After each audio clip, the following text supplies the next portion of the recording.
My freshman year of college, somewhere around then, car accident led to pain pills to worse things, and worse things lead to college graduate somehow becomes a convicted felon and living like an absolute liability, an absolute drain on myself, my family. You know, that's the thing, man, is like living like that would be worse than dying. I truly would rather just not be here, and I mean that, and I say that because living like that isn't living, it's existing, and existing is an absolute horrible place to be. And you not only do you just exist, but your existence is pain to both yourself, and you know for a fact that your family and the people who care about you would be better off if you weren't there. And they say, oh no, that's not true. But you know it. You know it in your heart. You know it. You know no matter what, they can't help but worry about you. That constantly you're a drain. You steal, whether it's literally stealing or you're stealing peace of mind. And it's just, that's just such a terrible place to be. But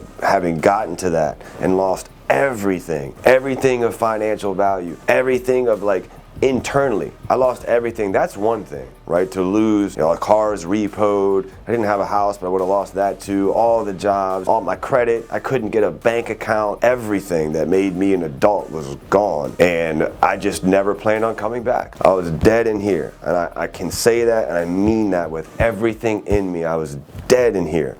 Dead. When you come back from that and you're like, holy shit, what do? I never planned on being alive, right? Like I got to get a bank account. I got to get my credit right. How am I going to do all these things? And my dad was like, how do you eat an elephant? One bite at a time. Little by little, putting one foot in front of the other. But I was even able to get little things back, like a job or a driver's license or the documents that I needed to get the driver's license, and then to save up for the first car, cash, the truck, to save up for the insurance that you need. You know, next thing you know, you're able to get a financed vehicle, right? And then you know, at the highest rate, and then you refinance that vehicle a year later at a half that rate. And it's just experience these little wins. Like I think that like I get caught up in the like, what's my morning routine? I get up and I do my cold plunge and I say all these positive things. Yeah, I do that shit now, most of it, but like, did I do any of that then? No, I did whatever I had to do. And I was willing to do it every fucking day. And it was that attitude and that carried me from like the absolute pits of the darkest depths of hell to some peace and being able to be present for my family and my people. And then thinking like, oh man, I'm here. I'm here, so now what? Well, I've been down there. I know what that feels like. As low as I've been, I want to be that much higher.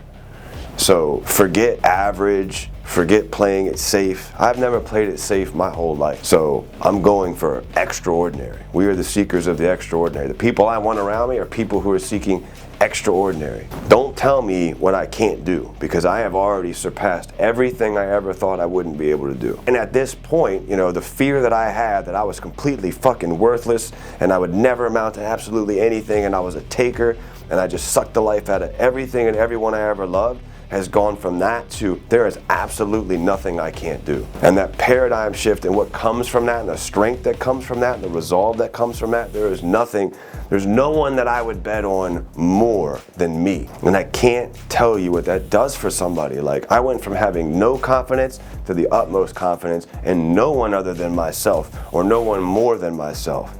And then having the confidence to seek out people like myself, or smarter than myself, or better than myself, to put those people around me and just know that if I put my mind to something, I will do it.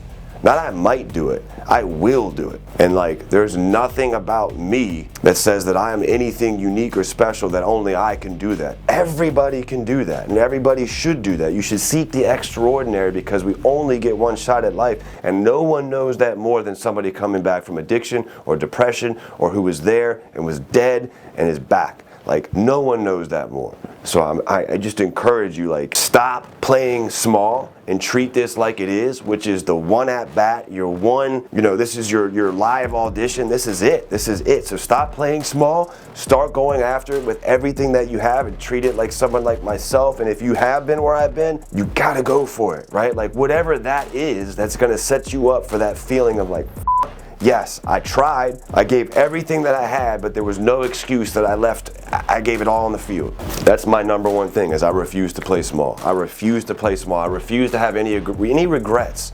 I lived a whole life full of regrets, and I refuse to have that anymore. I refuse. I refuse to succumb to fear. I refuse to just even be remotely held back. It was only been 6 years since August 23rd, 2017. So I've constructed enough wins in that 6 years to tell me what I'm capable of. And to me, coming from where I've come from, it's absolutely anything.